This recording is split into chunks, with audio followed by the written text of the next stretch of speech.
El tema del aborto es muy delicado, porque provoca emociones muy fuertes en cierta gente, por lo que la conversación racional es muy difícil. No estoy diciendo que esta gente sea irracional, solo que es algo que no puede explicarse usando la ciencia y la razón cuando esta gente basa sus creencias en emociones. Hay una desconexión y ambos bandos hablan idiomas fundamentalmente diferentes. Este es el podcast blanco de la nueva ultraderecha. Tienes la suerte de que tus enemigos tienen el cociente intelectual de un microbio. Tuvo que haber una pandemia que nos encerrara a todos como prisioneros en campos de concentración virtuales, pero éramos los fachos, los conspiracionistas. Ubíquese, no sea maleducado ni censurado. Empecemos por... Que no sea maleducado. Recientemente me enteré que el AGE va a dar una clase en la que va a enseñar cómo atacar los argumentos de la gente a favor de la elección, de elegir abortar, ¿verdad? A pesar de que eso va a tener probablemente cero efecto en la gente que ya apoya el aborto desde un punto de vista científico, además que ya es legal en Argentina, ¿qué le va a hacer? Pero cobra $12 por cabeza, así que al menos es un buen negocio. Y en realidad, yo creo que la gente como él tiene cero interés en el aborto, en la familia tradicional o en lo que sea, a menos que sea algo que le traiga ganancia. No lo veo hablando con sus seguidores en Zoom gratuitamente, por ejemplo, no lo veo subiendo videos sin monetizarlos antes, no lo veo publicando artículos sin hacer propaganda a sus libros, etc. Pero hablemos para empezar de un par de temas periféricos al aborto. Primero que nada, cuando uno está a favor del aborto, no quiere que todos los embarazos sean terminados, sino que la mujer tenga la libertad de elegir. Una chirus en Twitter me decía que ella está a favor de la vida y yo de la muerte. Pero eso es absurdo, decía, yo soy pro vida, vos sos pro muerte. Es poner palabras en nuestra boca para hacernos ver como monstruos, a pesar de que la realidad es muy diferente.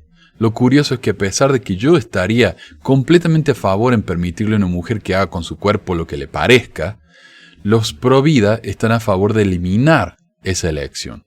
Para ellos, todos los embarazos deben ser llevados a término, aunque el embarazo haya sido producto de una violación o aunque la mujer esté a riesgo de muerte. ¿Y por qué hace alguna diferencia que el embarazo venga de un aborto? Diría yo.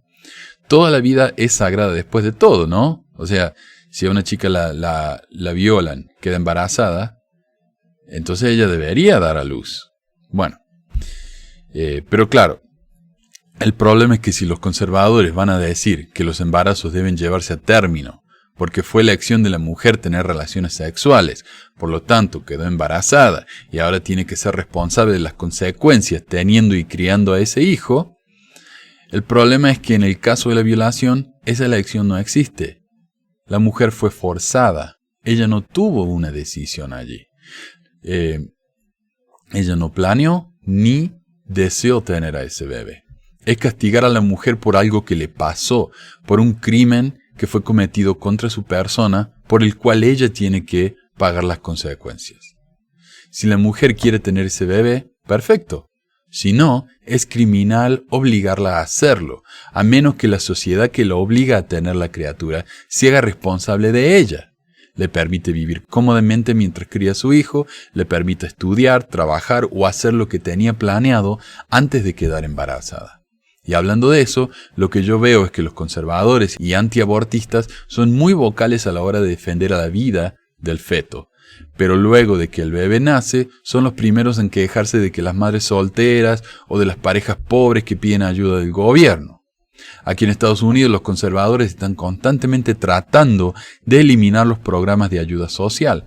Ronald Reagan inventó la imagen racista de la welfare queen, o la reina de las ayudas sociales, una estereotípica mujer afroamericana, por lo general, joven, soltera y con hijos, la cual se la pasa teniendo hijos nada más que para vivir gratis del Estado.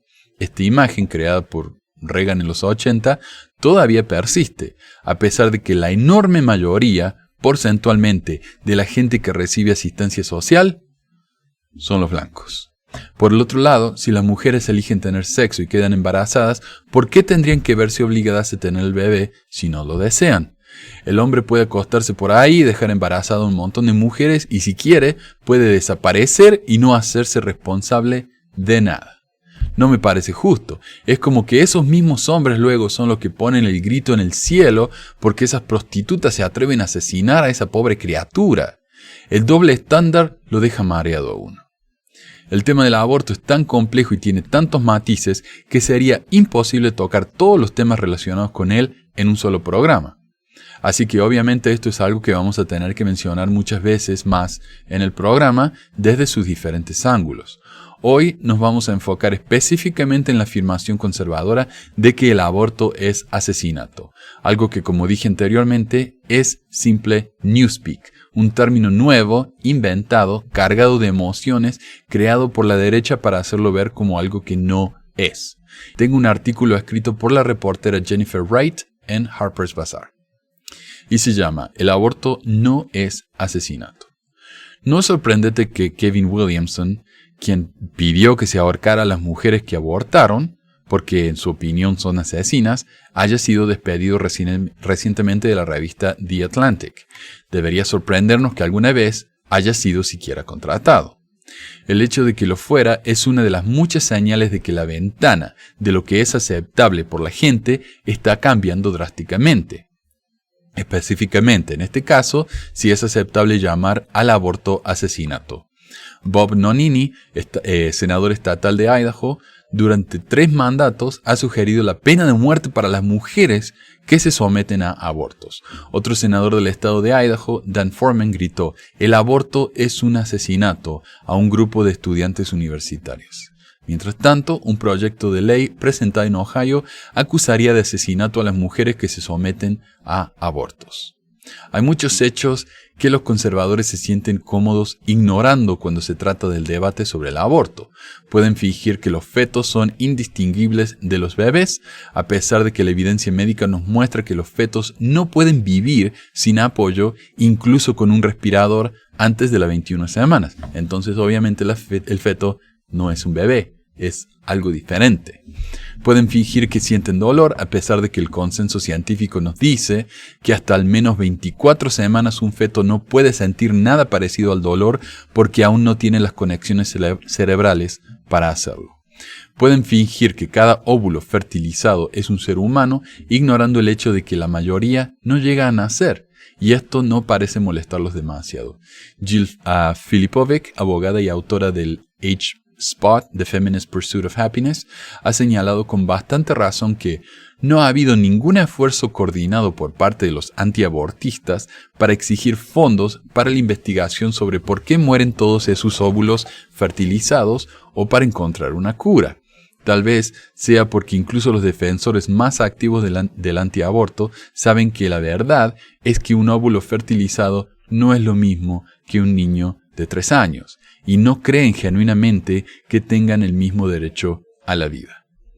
Pueden fingir que los abortos causan a las mujeres un daño psicológico terrible, aunque no es así, o que las mujeres que abortan están plagadas por el arrepentimiento. Los resultados de un estudio de 2015 mostraron que aproximadamente el 95% de las mujeres que tuvieron abortos afirmaron que la decisión fue correcta para ellas. Pueden decir que las mujeres que se someten a un aborto son de alguna manera inusualmente promiscuas, pero el sexo prematrimonial es casi universal en Estados Unidos, según un estudio de 2007, y lo ha sido durante décadas. O que las mujeres podrían evitarlo fácilmente al tomar control natal, con las pastillitas, ¿verdad? Pero más de la mitad de las mujeres que se someten a abortos también utilizaban anticonceptivos. Mientras lo hacen, continúan estableciendo centros de crisis de embarazo con el objetivo de mentirle a las mujeres y distribuir información científicamente desacreditada sobre el aborto. Claro, estos son grupos, por ejemplo, una chica va a un centro de crisis de embarazo porque está pensando tal vez abortar, ve en este lugar, dice, crisis de embarazo, eso tiene que ser un lugar donde me van a ayudar. Ella va y lo que es un grupo de religiosos, generalmente evangélicos, que la llenan de verso en la cabeza, de que el pobre bebé va a sufrir, le muestran videos de fetos llorando. O sea, es un abuso, un chantaje emocional, me parece a mí. Y vamos a tener que hablar acerca de esto algún día. Pero no esconden sus ideas de que las mujeres que han tenido abortos son asesinas que deberían ser ahorcadas. El aborto no es un asesinato. Incluso si concediéramos los términos más generosos posibles a las ideas antiabortistas, incluso si fingiéramos que el feto es completamente racional, como si el mismo Shakespeare nos contemplara desde el útero, aún así el aborto no sería un asesinato. En gran parte eso se debe a que el argumento antiabortista se basa en la noción de que la vida es siempre sagrada y nunca debe ser quitada. Y es que fundamentalmente el tema del aborto es un tema religioso, aunque digan que no, es un tema religioso. Como vimos en la semana pasada o en el programa anterior, estas son ideas que han creado ciertas personas haciéndolas sonar como ideas laicas, cuando en realidad todo esto tiene su origen en la religión. Pero claro, alguien me decía, pero si Laje no es religioso, él no leyó la Biblia, no es creyente. Él dijo que era creyente, pero que no leyó la Biblia. Eso es diferente. Él es ateo y evolucionista como tú. Tú eras. No soy ateo. Yo ateo. Evolucionista sí eres. Además, el 90% de los creyentes que conozco yo no ha leído la Biblia. Ha leído pasajes de la Biblia, ha leído libritos sobre la Biblia, pero no ha leído la Biblia. La Biblia, en efecto, apoya el aborto. Y ese es otro tema que voy a tener que mencionar. La Biblia te enseña cómo hacer un aborto y cuándo. La Biblia, en efecto, apoya el aborto. Pero bueno. En gran parte eso se debe a que el argumento antiabortista se basa en la noción de que la vida es siempre sagrada y nunca debe ser eliminada. Eso no es la forma en la que funciona el mundo. A algunos pro vida les gusta exclamar que deberíamos tratar al óvulo fecundado con reverencia, ya que una sola célula descubierta en Marte sería considerada vida. Y si esa vida representaba alguna amenaza para nosotros, la eliminaríamos de inmediato. Como le eliminamos a las hormigas, a las arañas y a todas las plagas que tenemos en nuestra casa, la matamos todas. Eso debería ser considerado un genocidio según la lógica de esta gente. Pero incluso en el caso de la vida humana, hay muchas situaciones en las que cuando una vida representa una amenaza para la otra, esa vida puede ser aniquilada razonablemente. En cuanto a la noción de que el feto no es una amenaza, es imposible negar que un feto representa un riesgo para la mujer, simplemente porque ella tiene que usar su cuerpo para incubarlo. Y este era en realidad el argumento del libro de Firestone, en el que Laje sacó una línea y ahora para él ella es la gran pedófila del mundo, pero en realidad ese nunca fue su argumento. El argumento de ella es llegar a un punto en que la igualdad es tal que las mujeres no tienen que embarazarse para concebir o para tener hijos, sino que se puede hacer todo por medio de la tecnología, ¿verdad? Pero como están las cosas ahora, la mujer es la que tiene que incubar al bebé. Si no, el bebé no es viable, se va a morir. En Estados Unidos tiene que hacerlo en un país con la peor tasa de mortalidad materna del mundo desarrollado. Si piensas, está bien, pero eso solo les pasa a las mujeres pobres. Bueno, no, les ocurre a todas. Pero las mujeres de bajos ingresos se enfrentan a mayores riesgos. Esta es una de las razones por las que negar a las mujeres el derecho al aborto es una forma de lucha de clases. El 73% de las mujeres que buscan un aborto lo hacen porque no están financieramente preparadas para tener un hijo. Lo que significa que el 27% lo hacen porque tienen ganas, lo cual es su derecho. Los abortos legales son considerablemente más seguros que el parto. Y yo sé, me van a decir, no, muchas más mujeres mueren abortando que teniendo bebés. Pero en porcentajes no. Pueden hacerle, rebuscarle como quieran, pero la verdad es que no. Mucha más gente muere dando a luz. Y por más que una sola mujer muriera abortando, y eso fuera un riesgo para una persona, una sola muerte es más que suficiente. A menos que ustedes me digan que el feto es 100% más importante que la vida de la mujer. Entonces ahí ya estamos hablando de otra cosa, ¿verdad? El embarazo siempre pone en peligro la vida de una madre, incluso si un embarazo es saludable y relativamente libre de complicaciones, es un proceso agotador. Rara vez hablamos de lo difícil que puede ser el embarazo. Socialmente, a menudo optamos por hablar de cómo el embarazo es una experiencia hermosa, es un milagro. Pero la idea de que el embarazo es solo una experiencia sin preocupaciones no tiene en cuenta los vómitos, la diabetes gestacional, las hemorroides, los problemas intestinales, la incontinencia o cualquiera de las complicaciones comunes que le siguen al embarazo y al parto. Incluso, si tienen la suerte de tener un embarazo fácil, algunos informes dicen que hasta el 95% de las madres primerizas experimentan desgarro vaginal. Sería lógico pensar que la probabilidad de tener laceraciones que requieran puntos de sutura en los genitales descartaría la retórica de que una mujer puede tener un bebé fácilmente y darlo en adopción. Hay una razón por la que esos anuncios a favor del nacimiento muestran a un feto suspendido mágicamente en la oscuridad, como si simplemente apareciera sin dolor y no necesitara el sacrificio corporal de otro ser humano, porque eso no es cierto. Llevar felizmente a un feto a término es un acto del amor más profundo y generoso, precisamente porque conlleva dolor y sacrificio. Esto nunca debería imponérsele a nadie. Las personas tienen derecho a la vida, pero no tienen derecho a vivir dentro del cuerpo de otra persona, especialmente cuando hacerlo representa una amenaza para el cuerpo de esa persona.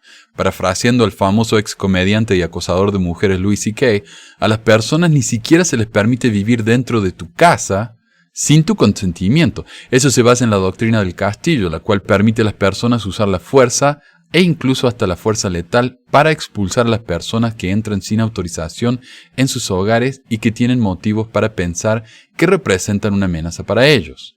En el caso del embarazo, tenga en cuenta que hay un 95% de posibilidades de que un intruso le rompa los genitales. Esta noción de que la casa de un hombre es su castillo y el cuerpo de una mujer es de alguna manera un espacio vacío para ser utilizado por los hombres como lo deseen, ya sea que deseen agarrarla por el coño o usarlo como un anfitrión para un feto, es un área donde los seguidores más licenciosos de Trump pueden encontrar puntos en común con los devotos más religiosos. Se asume correctamente que la mayoría de los cuerpos de las personas pertenecen al alma que los habita. Ellos y todas sus partes les pertenecen a perpetuidad, incluso después de que hayan dejado de vivir.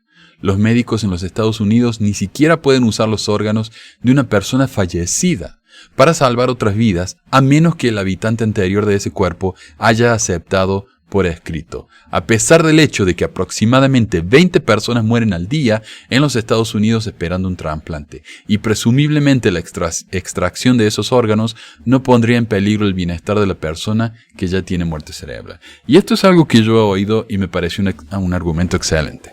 Según algunos conservadores, el aborto es como ir a alguien y pegarle un tiro en la cabeza. Para ellos es lo mismo, ¿verdad? Pero un argumento que yo oí de feministas es que en realidad eso es muy diferente. La realidad, la comparación más acertada sería decir que mi hermano necesita un riñón, ¿verdad? Mi hermano y yo tenemos el mismo tipo de sangre y es un tipo de sangre muy raro en la comunidad en la que vivimos. A menos que yo le dé un riñón a mi hermano se va a morir. ¿Tengo yo la obligación de darle un riñón a mi hermano? Ahora, supongamos que no es para siempre, que mi hermano necesita un riñón por alguna razón extraña, por 9 meses y después me lo devuelve, ¿verdad? ¿Tengo yo la obligación de hacer eso, de darle o prestarle el riñón a mi hermano? No. A mí nadie me puede obligar. Y si yo no lo hago, nadie me va a llamar asesino. Tal vez algunos me lo digan, pero es cuestión de ellos. No hay ley en contra de eso. Entonces, una mujer tiene que prestarle su vientre a un niño, a un niño por 9 meses y ¿qué? No tiene elección. Tiene que hacerlo, no le queda otra. Si a mí me obligaran a darle mi riñón a mi hermano, yo no creo que muchas personas estarían a favor de eso. Y yo no creo que a nadie le gustaría que le dijeran, hey, el riñón, vamos, entrega. El gobierno no requiere tal consentimiento de las mujeres para usar los cuerpos de mujeres embarazadas. Ahí está. Consentimiento, por supuesto, es una palabra que parece tener más peso cuando se aplica a los hombres que a las mujeres. No es misterioso que el mismo grupo que no puede entender ¿Por qué las mujeres pueden sentir una gran ternura y amor hacia un feto profundamente deseado, pero ninguna hacia un feto no deseado? No parezca entender por qué las mujeres pueden considerar el sexo como placentero en circunstancias en las que es deseado, pero sentirse violadas cuando no lo es. Pero entonces se supone que una mujer buena es básicamente un árbol generoso que consiente todo lo que los hombres le piden. Una mujer que no da su consentimiento para casi cualquier cosa que se le pidan, ya sea entrar en una carrera efectiva como enfermera o maestra, o que lleve un bebé a término, es rápidamente etiquetada como egoísta. Claro, si una mujer quiere una carrera de negocios o de tecnología en alguna empresa, es una mujer egoísta. ¿Qué le pasa? Debe ser lesbiana, ¿verdad? Sería mejor considerar si lo que se les pide a las mujeres es tremendamente irrazonable. Y francamente, si en lugar del gobierno, cualquier individuo obligara a una mujer a tener un bebé en contra de su voluntad, quedaría claro lo irrazonable que sería esa solicitud. Mi esposo y yo estamos tratando de tener un hijo. Si no podemos concebir de forma natural, ¿estaríamos felices con adoptar? Por supuesto, sería una maravillosa bendición.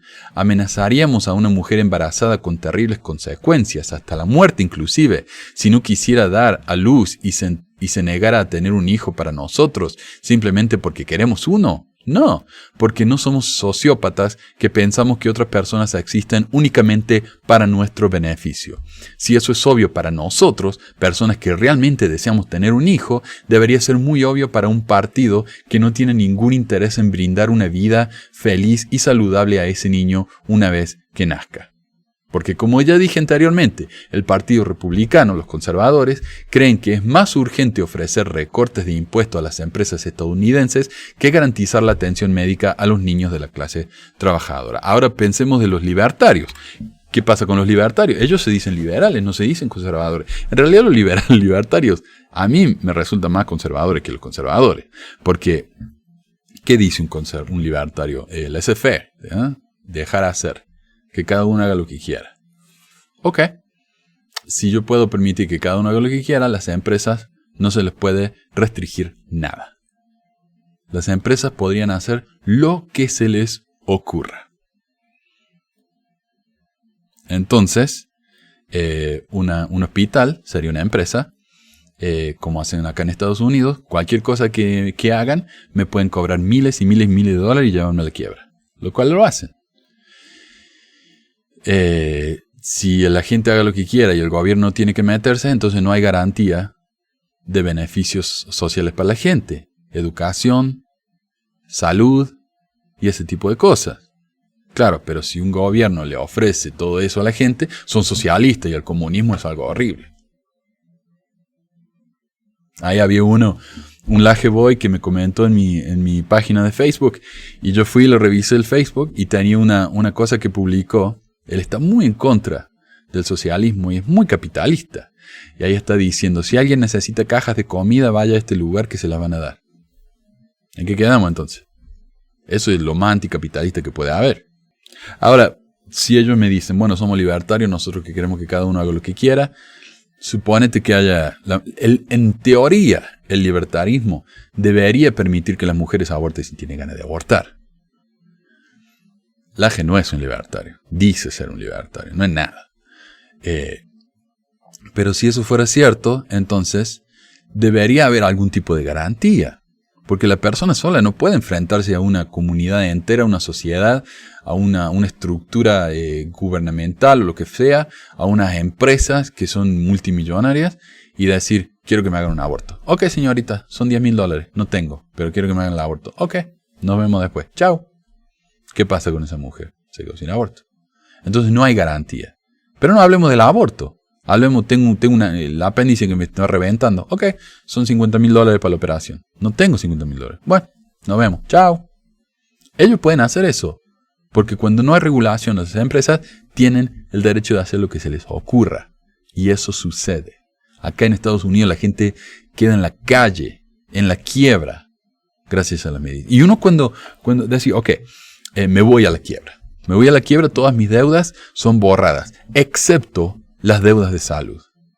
¿Cómo es eso siquiera moral? No hablemos de legal. Pero bueno, ya estoy cambiando de tema, así que volvamos. Esto nunca se trató realmente de bebés. La criminalización del aborto no conduce a un menor número de abortos, conduce a que más mujeres mueran en procedimientos inseguros. Voy a decir eso de nuevo porque mucha gente te dirá que su objeción al aborto tiene que ver con salvar bebés. La criminalización del aborto no conduce a un menor número de abortos, conduce a que más mujeres mueran en procedimientos inseguros. Dos estudios de The Lancet han demostrado que la tasa de abortos es más alta en los países donde el procedimiento está prohibido que en los países donde está permitido. ¿Cómo puede ser? En los países donde el aborto es legal hay menos aborto que en los países donde el aborto es ilegal. Esto se debe a que las mujeres de esos países también tienen menos acceso a los métodos anticonceptivos. Pero entonces Planned Parenthood es un lugar que también ayuda a las mujeres a obtener anticonceptivos. Cuando yo me casé, yo estaba yendo a la universidad, no podía tener un hijo porque no tenía ni trabajo, estaba fundido porque la educación acá también es carísima. Mi esposa fue a Planned Parenthood y ellos le ayudaron a recibir anticonceptivos gratuitamente. Planned Parenthood no es un lugar donde uno va nada más que abortar. Muchos Planned Parenthood ni siquiera tienen la opción de abortos. Es una clínica de salud para la mujer. Y en muchos casos es el único lugar donde las mujeres pueden recibir algún tipo de salud. De tratamiento de salud. Claro, pero no. Es todo aborto, así que la cerremos a todas. Está bien. Mientras tanto, los que quieren cerrar todos esos lugares no ofrecen ninguna alternativa para estas personas. Por lo tanto, cerrar esas clínicas de Planned Parenthood, como afirman querer hacer los defensores del antiaborto, nos colocan en una posición más cercana a esos países en los que el aborto es ilegal y hay más abortos que en los que... Bueno. Un representante de la Organización Mundial de la Salud lo expresó así: la ley no influye en la decisión de una mujer de hacerse un aborto. Si hay un embarazo no planeado, no importa si la ley es restrictiva o permisiva, generalmente donde el aborto es legal, se proporcionará de manera segura. Y lo contrario también es cierto. Donde es ilegal, es probablemente que sea inseguro, realizado en condiciones inseguras por gente mal capacitada. Ya estamos volviendo a los viejos tiempos de los abortos callejeros que mataban a mujeres. Por mucho que los conservadores intenten descartar estos actos grotescos como los abortos con perchas, tildándolos de mitos, están sucediendo ahora mismo. En los Estados Unidos estamos viendo varios casos de mujeres que intentaron inducir abortos con perchas en las últimas décadas. Ya se está formando redes secretas de mujeres que brindan abortos en el hogar a mujeres que no pueden acceder a abortos legales. Mientras esto sucede, es solo cuestión de tiempo hasta que veamos surgir más abortistas clandestinos, como el médico de Pensilvania Kermit Gosnell, quien proporcionó abortos ilegales a mujeres de bajos ingresos, matando a una mujer en el proceso. Si valoramos la vida de las mujeres, aunque sea un poco, si no pensamos que respaldar las ejecuciones de muerte es simplemente una opinión controvertida, no tendrían que suceder. Para esta gente, el derecho a la vida de un feto es indiscutible. El de una mujer no lo es. El pánico al aborto nació... Por eso a mí me da gracia que ellas digan que ellos son pro vida y nosotros somos pro muerte. Cuando a ella le importa 3 pedos la vida de la madre. Es todo acerca del feto. Y una vez que el feto nace, si se muere de hambre, porque nadie lo quiere ayudar con planes de seguridad social, que se joda. Ok. La AGE se queja de que hay tanta pobreza, tantos niños pobres en Argentina. ¿Sabes qué podría ayudar a que haya menos niños pobres? Más acceso al control de la natalidad y a los abortos. Eso ayudaría, flaco. Porque una nena de 15 años que queda embarazada podría realizar un aborto sano, tener hijos luego en su vida cuando ya esté en una mejor situación y podría seguir yendo a la escuela, podría conseguir un trabajo decente, una carrera. Pero no, tiene que cortar todo porque necesita ir y tener a su hijo a los 15 y 16 años. Mientras tanto, ese chico está destinado a la pobreza. Él no sé qué quiere él, una cosita mágica, así que pum, apretamos un botón y listo, se arreglaron toda la pobreza y se han hecho ilegales todo el aborto. No, tenés que elegir una cosa o la otra. El mundo no funciona así como magia como pensás vos. Hay que pensar qué consecuencias van a tener estas acciones a largo plazo. El pánico al aborto nació del odio a las mujeres que asumían nuevos roles en el mundo. a mediados del siglo XIX, cuando una estimación sugirió el supuesto de que había un aborto por cada 5 o 6 niños nacidos, el político Augustus Garner afirmó: podemos perdonar a la pobre chica engañada, pero para la casada que rehúye, que hace caso omiso de su deber divinamente ordenado, no tenemos nada más que desprecio. Esta retórica y la criminalización del aborto ocurrieron justo cuando las mujeres comenzaban a hacer campaña por el voto. Las mujeres, si la declaración de Garner es indicadora de algo, se estaban volviendo rebeldes, perezosas y necesitaban ser puestas en su lugar. Esta retórica no suena tan diferente a la de los hombres que afirman hoy que las mujeres que se hacen abortos son egoístas.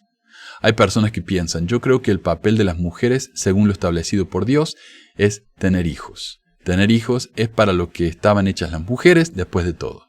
Y si no quieren tener hijos, hay personas, a veces en su propia familia, que piensan que deberían ser castigadas.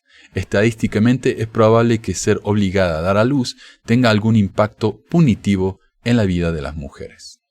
La restricción del derecho al aborto limita a las mujeres. Un estudio de 2017 encontró que las mujeres a las que se les niega el aborto tienen muchas más probabilidades de experimentar pobreza extrema. Si bien los estudios indican que las mujeres que han tenido abortos experimentan poca angustia psicológica después, excepto cuando la gente pide que las ahorquen, las mujeres a las que se les niega el aborto tienen peores resultados psicológicos. Es también importante notar que de las mujeres que sí sienten remordimiento luego de abortar, es probablemente que ese remordimiento venga de gente como estos grupos cristianos que tratan de hacer sentir culpables a estas mujeres, manipulándolas emocionalmente. Si esta gente viviera y dejara vivir, probablemente el índice de mujeres satisfechas con su aborto sería mucho mayor. Es un argumento popular que un feto abortado podría haber crecido hasta convertirse en el médico que curó el cáncer o en el presidente de los Estados Unidos. También podrían haberlo hecho aquellas mujeres que fueron obligadas contra su voluntad a funcionar como bienes de reproducción.